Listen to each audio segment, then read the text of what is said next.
1절에서 8절까지의 말씀을 가지고 힘을 빼면 힘이 생긴다라는 제목으로 함께 하나님의 말씀 나누도록 하겠습니다. 하나님 안에서 복된 명절 나누셨나요? 우리 앞뒤 좌우로 우리 이렇게 인사했으면 좋겠습니다. 하나님 안에서 복된 명절 되셨나요? 하나님 안에서 복된 명절 보내셨나요? 내일부터 날씨를 보니까 진짜 이제 가을 날씨가 된다라고 하더라고요. 금번 여름이 정말 더웠습니다. 금번 여름이 어찌나 뜨거웠던 터인지 저는 올해 이상하게끔 이 물놀이를 좀 많이 했던 것 같습니다. 지금으로부터 약 2달 전인데요, 7월 마지막 주에 유년부와 이 초등부가 함께 연합하여 여름 성경학교를 진행했습니다. 하루는 이 교회에서 뜨겁게 예배하고 또 말씀을 배우며 또 교제하는 시간을 가졌고요. 또 다른 하루는 오랜만에 정말 외부로 나가서 이 수영장을 다녀왔습니다. 나가서 정말 온 힘을 다하여 또 즐겁게 물놀이를 하고 돌아왔는데요, 제가 아이들과 함께 즐겁게 물놀이를 했습니다. 한 번은 그런데 제 기억으로 초등학교 4학년이었던 것 같습니다. 초등학교 4학년 친구와 이 물속을 제가 헤매고 다니고 있었거든요. 그러면서 어쩌다가 수영 시합을 하게 되었습니다. 사람이 워낙 많았던 터인지라 7월 마지막 주라서 사람이 워낙 많아서 이 50m와 100m와 같은 시합은 하지 못하고요. 제가 이렇게 이제 제안을 했죠. 이렇게 경기를 하면 되겠다라고 제가 말을 하였습니다. 이 강도사님이 쓰고 있는 모자를 멀리 던질 테니까 오직 꼭 수영으로만 이 모자를 빨리 낚아채는 사람이 이기는 거야. 이제 그리고 저는 있는 힘을 다해 모자를 멀리 던졌습니다. 그렇게 그 순간 아무도 알아주지는 않지만 저희만의 세계의 대결이 개최되었습니다. 승부는 승부인지라 저는 상대가 초등학교 4학년이라고 해서 결코 봐주지 않았습니다. 제가 또 어디 출신이죠? 부산 아닙니까? 부산이면 또 사나이 아닙니까? 그리고 또 부산하면 바다잖아요. 그래서 제가 긴 팔과 또 긴 다리를 이용하여 있는 힘을 다해 왜 웃으시는지 모르겠는데 긴 팔과 긴 다리를 이용하여 제가 있는 힘을 다해 수영을 하였습니다. 세계의 대결에서 펼쳐진 이 대결에서 승자는 누구였을까요? 고민하실 문제이신가요 이게? 승자는 초등학교 4학년 친구의 완승이었습니다. 이 세계의 대결에서 4학년 친구가 승리를 손에 쥔 이유가 무엇이었을까요? 다름 아닌 제가 수영을 못하기 때문입니다. 그래도 이 초등학생에게 진 것이 상식적으로 이해가 되지 않는 거예요. 그리고 이 자존심이 상하는 것입니다. 그래서 제가 다시 몇 번을 도전하였지만 결과는 민성교의 완패였습니다. 사람은요, 몸의 구조상 이 물에 몸이 저절로 뜨게 되어 있다라고 하더라고요. 그런데 저는 아무리 노력을 해도 이 몸에 물이 뜨지 않는 것입니다. 거의 잠수함처럼 더 깊이 잠수하게 되더라고요. 제가 물에 뜨지 않는 이유가 무엇일까요? 제가 물에 뜨지 않는 이유가 여러 가지가 있겠지만, 상상하시는 것처럼 여러 가지가 있겠지만 가장 일반적인 이유는 이 몸에 힘을 주고 있기 때문이라고 하더라고요. 몸에 힘을 주고 있으니까 그대로 물에 계속 앞으로 나가면서 동시에 물에 가라앉는 거라고 이렇게 말하더라고요. 그런데 여기에 놀라운 드라마와 같은 반전이 있습니다. 무엇인지 아세요? 보기와 다르게 제가 생각보다 똑똑합니다. 이 힘을 주면 물에 가라앉는다라는 이 정도의 상식은 저도 알고 있기 때문에 이미 몸에 힘을 빼고 있었습니다. 그럼에도 물에 뜨지 않는 거예요. 제가 이렇게까지 구구절절 이야기하는 것은 이 자리에 계신 성도님들 중에 저처럼 물에 뜨지 않는 분들을 위로해드리기 위함입니다. 농담이고요. 제가 수영을 하기에 앞서 이 머리와 마음으로는 힘을 빼야 한다는 사실을 알고 있었습니다. 그리고 실천하고 있었습니다. 그러나 제 몸은요, 저도 모르게 무의식적으로 몸에 힘을 잔뜩 주고 있었던 것입니다. 그러니까 물에 뜨지 않았겠죠. 결론은 저는 수영을 못합니다. 제가 물에 빠지면 저부터 구해주셔야 할 것 같습니다. 사랑하는 여러분, 제가 오늘 말씀을 나누기 전에 그냥 이러한 이야기로 말씀을 시작한 데에는 이유가 있는데요, 사람이 이처럼 이렇게 몸에서 힘을 빼는 것이 어렵다는 것입니다. 이 말로는 몸에서 힘을 빼는 것이 쉽다고 하지만 이 좀처럼 쉽지 않다는 것입니다. 오늘 본문 말씀 안에도요, 저처럼 몸에서 힘을 빼지 못하는 한 인물이 등장하는데요. 그리고 하나님은 이 인물에게 힘을 빼라고 말씀하신 이야기가 펼쳐지는 것이 오늘 우리가 살펴볼 하나님의 말씀입니다.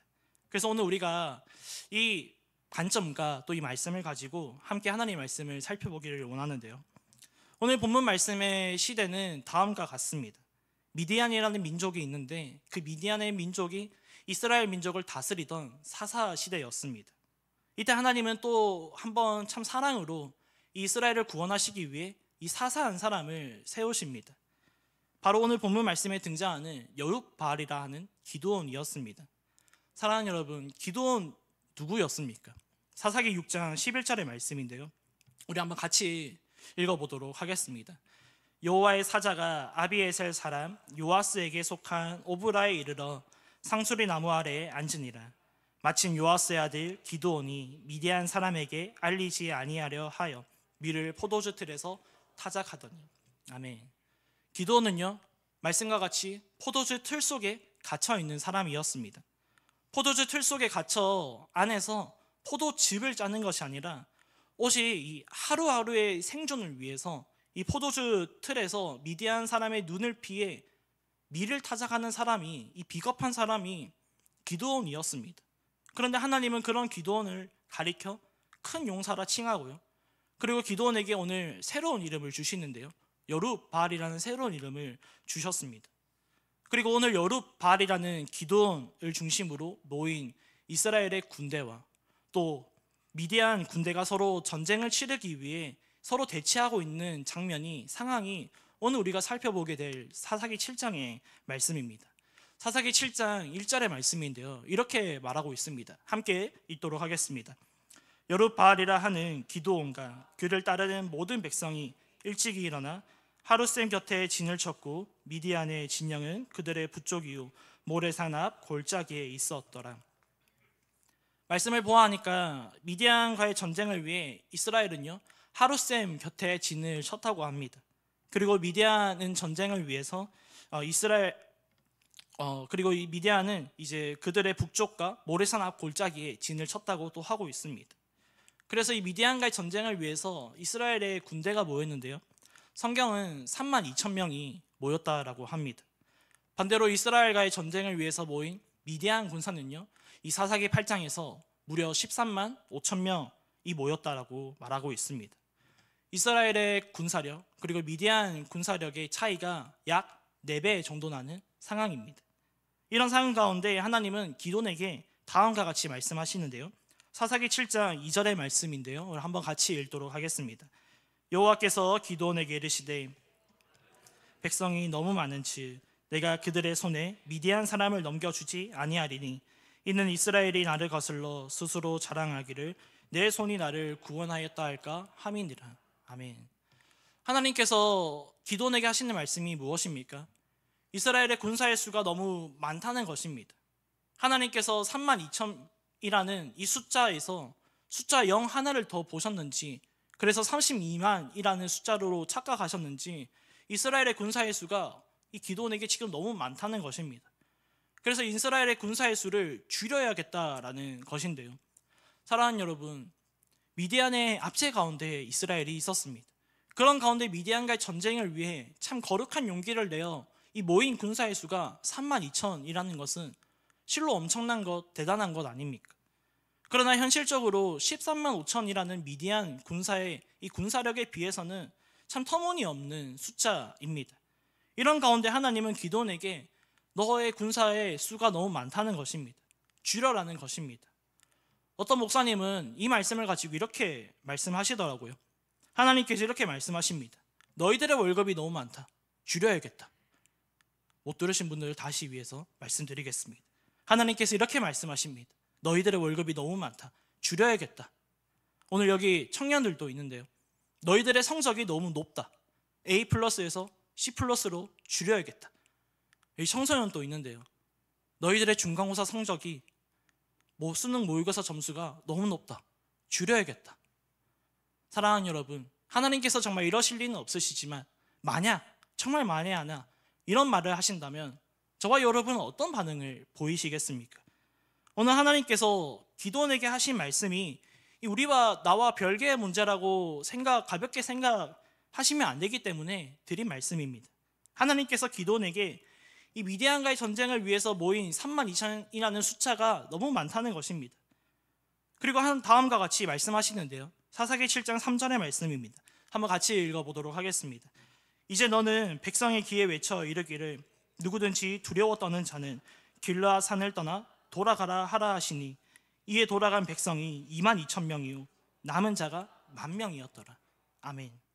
32,000명 중에서 두려워 떠는 자는 돌아가도 좋다고 하나님께서 허락하십니다. 그리고 기도원이 이와 같은 하나님의 말씀을 이 모인 군사들에게 외칩니다. 그러자 22,000명이 돌아가고 이제 10,000명이 남게 되었습니다. 다시 말해 3분의 2가 돌아가고 3분의 1이 남게 되었습니다. 32,000명 때는 약 4배, 4대 1의 싸움이었는데 이제는 13대 1의 싸움을 해야 하는 것입니다. 이 표정들을 보아하시니까 13대 1 싸움쯤이야 아무것도 아닌 것처럼 보이시는데요. 왕년에 13대 1쯤은 거뜬하게 치르셨던 것 같습니다. 사랑하는 여러분, 내 일이 아니라 기도원의 일이라고 가볍게 생각하시면 안 됩니다. 월급이 너무 많다. 3분의 1로 줄여야겠다. 성적과 학점과 수능 모의고사 점수가 너무 높다. 3분의 1로 줄여야겠다. 하나님께서 이렇게 말씀하신 이유가 무엇입니까? 사사기 7장 2절의 말씀입니다. 우리 2절의 말씀 다시 한번 읽어보겠습니다. 여호와께서 기드온에게 이르시되 너무 많은즉 내가 그들의 손에 미디안 사람을 넘겨주지 아니하리니 이는 이스라엘이 나를 거슬러 스스로 자랑하기를 내 손이 나를 구원하였다 할까 함이니라. 아멘. 하나님께서 미디안과의 전쟁을 위해서 모인 32,000명 그리고 기드온에게 이 숫자가 너무 많다라고 말씀하신 이유가 무엇입니까?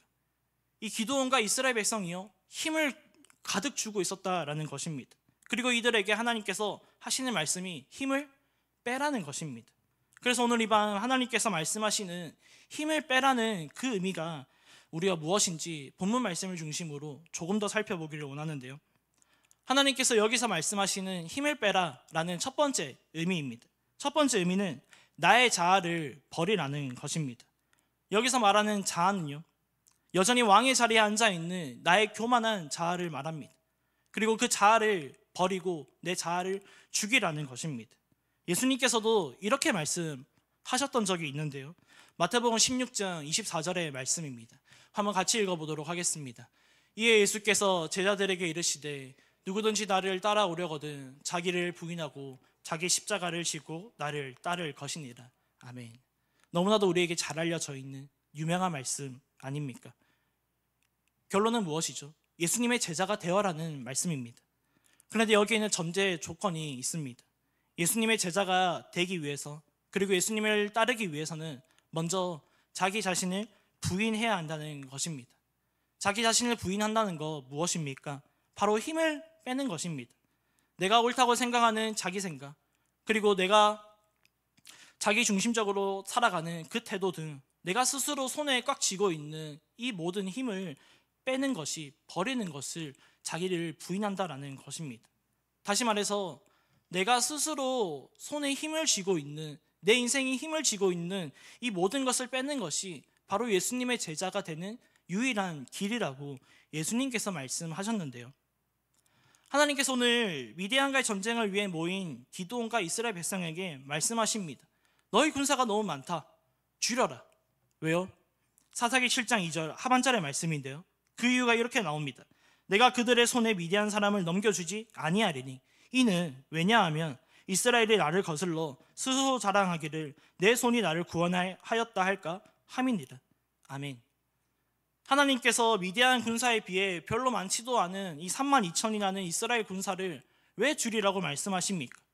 32,000이라는 이 군사로 승리를 했을 때 하나님을 생각하지 않고 반드시 스스로 구원하였다, 이 전쟁에서 이겼다라는 그 생각하는 자아가 이스라엘 공동체 안에 있었기 때문에 하나님은 그 사실을 이미 아시고 미리 아시고 그것을 막으신 것입니다. 성경을 보면서 느끼셨겠지만 하나님은 항상 숫자에 민감하셨거든요. 그리고 하나님은 오늘 본문 말씀만 보아도 수학을 이상하게 푸십니다. 여호수아 시대에도 동일했는데요. 여호수아 11장 6절의 말씀입니다. 우리 한번 같이 읽어보도록 하겠습니다. 여호와께서 여호수아에게 이르시되 그들로 말미암아 두려워하지 말라. 내일 이맘때에 내가 그들을 이스라엘 앞에 넘겨주어 몰살시키리니 너는 그들의 말 뒷발에 힘줄을 끊고 그들의 병거를 불사르라 하시니라. 아멘. 하나님께서 여호수아에게 하신 이 말씀의 당시 상황은요, 이스라엘과 가나안 연합군과의 전쟁을 앞둔 상황이었습니다. 그러나 하나님께서 약속하십니다. 이 전쟁에서 반드시 승리하게 해주겠다. 그런데 대신 한 가지 조건을 거십니다. 그 조건이 무엇이냐면 적군에게서 얻은 모든 말에 뒷발에 힘줄을 끊으라는 것입니다. 그리고 적군으로부터 얻은 그 모든 병거를 불태우라는 것입니다. 여호수아뿐만 아닙니다. 다윗 시대에 와서도 다윗 또한 똑같은 경험을 했는데요. 다윗도 전쟁에서 얻은 이 뒷말을 모든 말에 발에 힘줄을 끊었다고 성경은 말해주고 있습니다. 이것은요, 신명기 17장의 16절의 말씀에서 하나님께서 이미 언급하셨던 부분입니다. 무슨 말입니까? 힘을 빼라는 것입니다. 자아를 죽이라는 것입니다. 내가 할 수 있다. 내가라는 그 모든 것을 버리라는 것입니다. 아니, 내가 할 수 있다라는 생각이 드는 모든 경우의 수를 우리가 사전에 제거하고 막으라는 것입니다. 옥하는 목사님의 저서 가운데 평신도를 깨운다라는 책이 있는데요.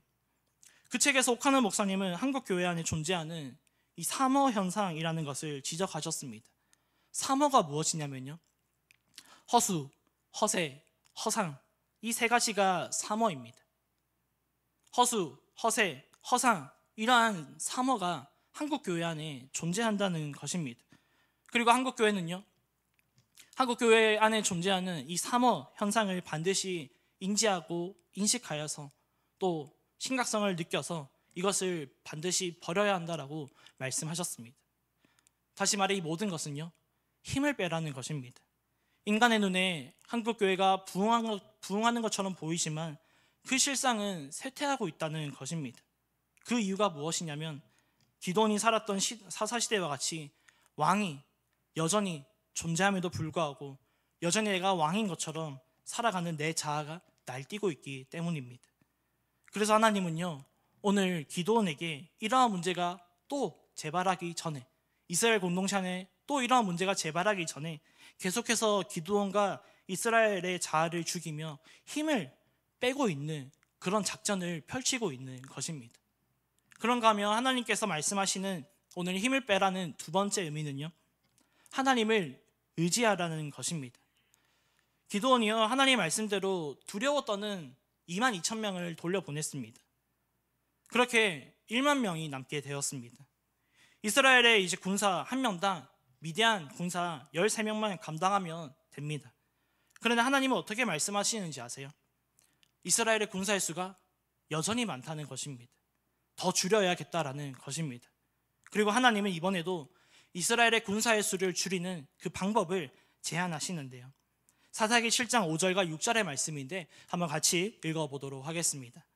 이에 백성을 인도하여 물가에 내려가매 여호와께서 기드온에게 이르시되 누구든지 개가 핥는 것 같이 혀로 물을 핥는 자들을 너는 따로 세우고 또 누구든지 무릎을 꿇고 마시는 자들도 그와 같이 하라 하시더. 손으로 움켜 입에 대고 핥는 자의 수는 300명이요 그 외의 백성은 다 무릎을 꿇고 물을 마신지라. 아멘. 말씀을 보아하니까 물을 마시는 자세가 두 가지로 나뉘게 됩니다. 한 무리는요, 무릎을 꿇고 물을 마시는 사람들이 있고요. 그리고 또 다른 한 무리는요, 손을 이제 물을 떠서 이 손으로 잠깐 약간의 물로 목만 축이는 그런 한 무리가 있었습니다. 그런데 손으로 물을 떠다가 목만 축인 사람의 숫자가 300명이었는데 하나님은 이때 이 300명을 선택하시고 나머지 9,700명을 집으로 돌려보내시는데요. 그렇게 오늘날 우리에게 유명한 잘 알려진 기드온과 300용사가 단어가 이렇게 탄생했던 것입니다.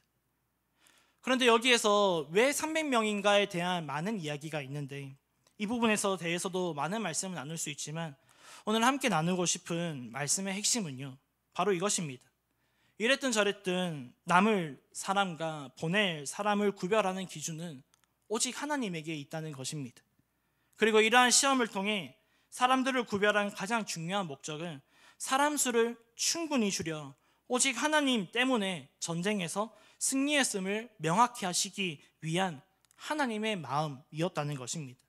다시 말해서 1만 명에서 300명으로 추리돼 용맹한 사람을 추리는 것이 시험의 목적이 아니었습니다. 오히려 자신들의 힘으로 전쟁에서 승리했다고 말할 수 없는 사람들을 추리는 것이 하나님의 이 시험에 대한 진정한 목적과 마음이었다는 것입니다. 사랑하는 여러분, 지금 기드온의 입장에서 또 이스라엘의 군사의 입장에서 한 명의 군사도 너무 소중한데 하나님은 99명도 아닌 99%를 돌려보낸 이유가 무엇이라고 말씀하십니까? 하나님의 마음이 무엇입니까? 이 전쟁은요, 숫자로 하는 전쟁이 아니라는 것입니다.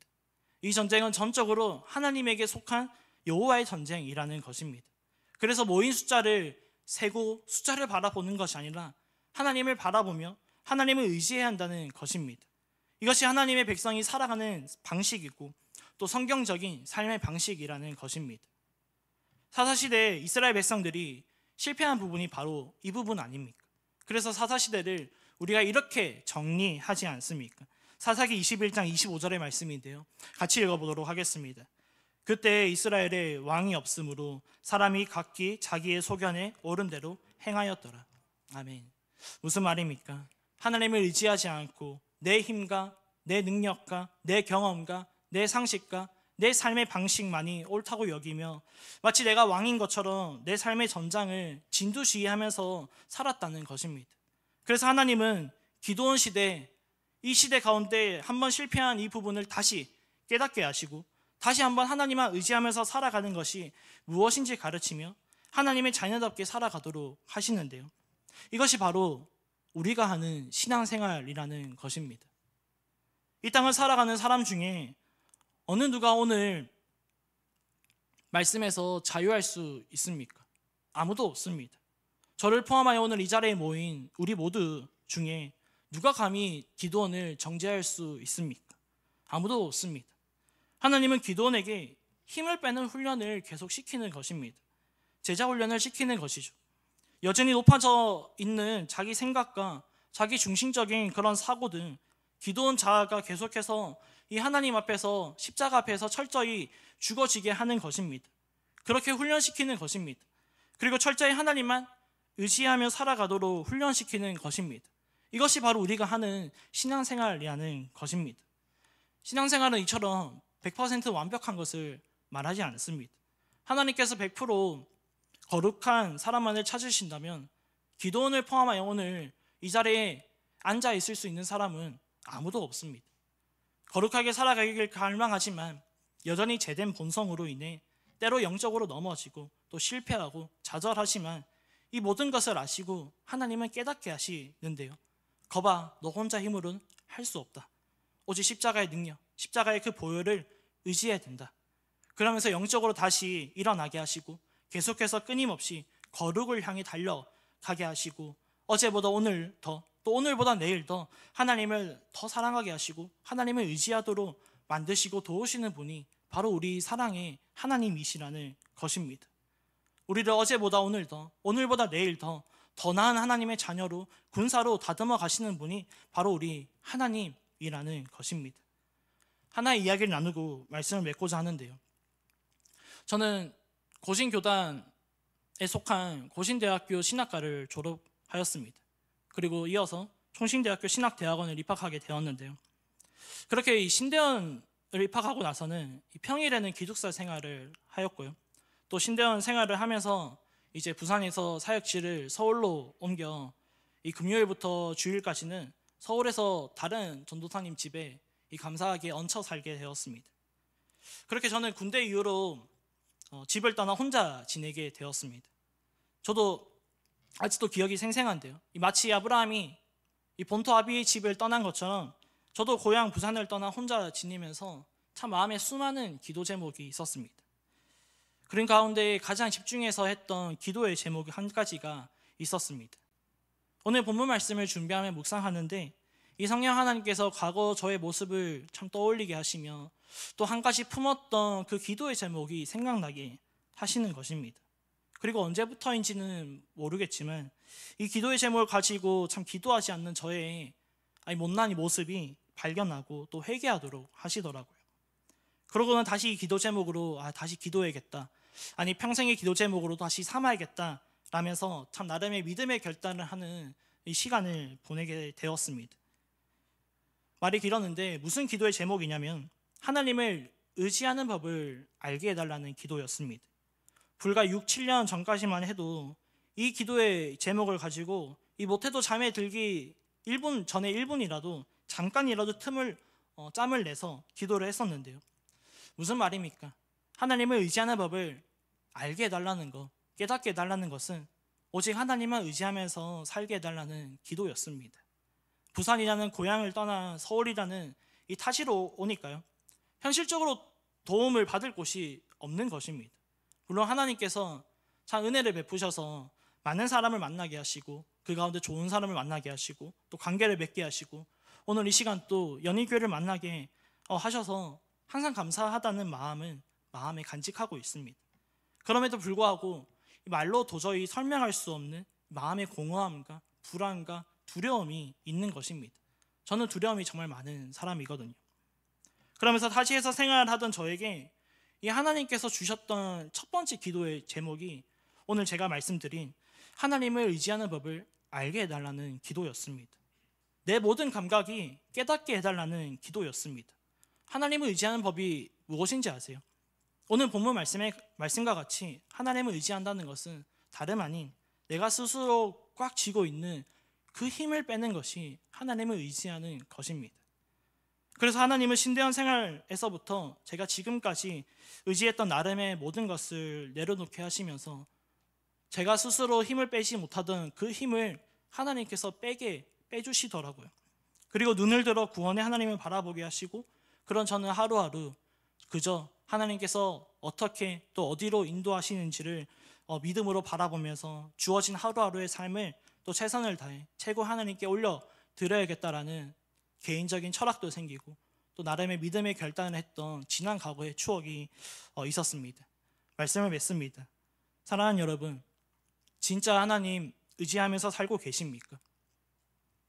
하나님 의지하면서 살고 계시다면 나는 과연 어느 정도 하나님을 의지하면서 살고 계십니까?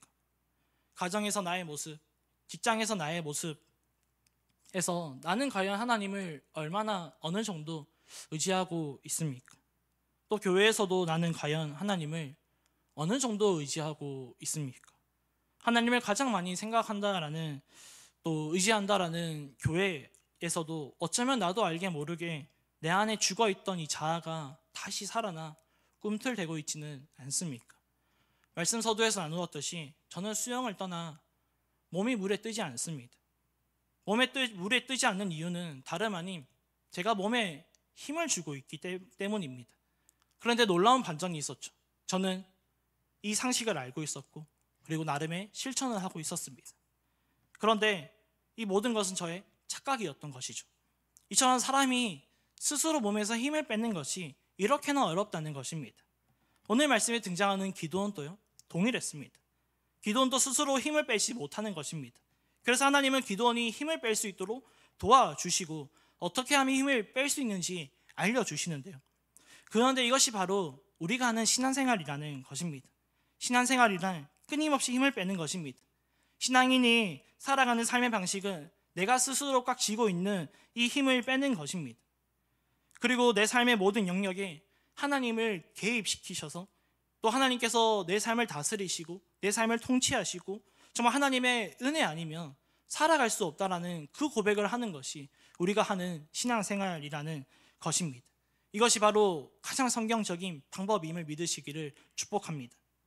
그래서 오늘 본문 말씀을 통해 주시는 하나님의 말씀은요, 가정에서든 직장에서든 또 교회에서든 내 삶의 모든 영역에서 이 부분에서는 하나님을 의지해야 되고 저 부분에서는 내가 할 수 있지 이 정도쯤이야 라는 그 생각하는 것이 아닙니다.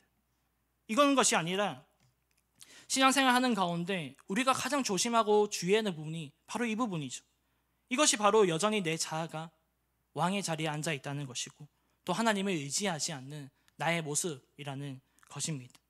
우리는 삶의 모든 영역에서 하나님의 은혜 없이는 단 1분, 1초도 살아갈 수 없는 연약한 존재에 불과하다는 것을 우리가 하나님 앞에서, 또 십자가 앞에서 겸손히 인정해야 한다는 것이 오늘 하나님께서 우리에게 주시는 말씀인데요.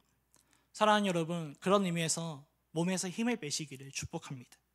그러면 하나님께서 더 큰 힘을 부어주실 것입니다. 이처럼 몸에서 힘을 빼라는 것은 그저 정말 축 늘어져서 무기력한 삶을 살아가는 것이 아니라 날마다 내 자아가 십자가 앞에 죽어야 한다는 것입니다. 내 안에 내 자아가 죽고 예수가 사는 그때 하나님께서 나의 삶 가운데 더 크게 역사하시는 그 하나님이심을 우리 모두가 믿으시는 오늘 이 밤 되시기를 예수님의 이름으로 축복합니다. 이제 말씀을 생각하시면서 함께 이 찬양을 고백하기를 원하는데요.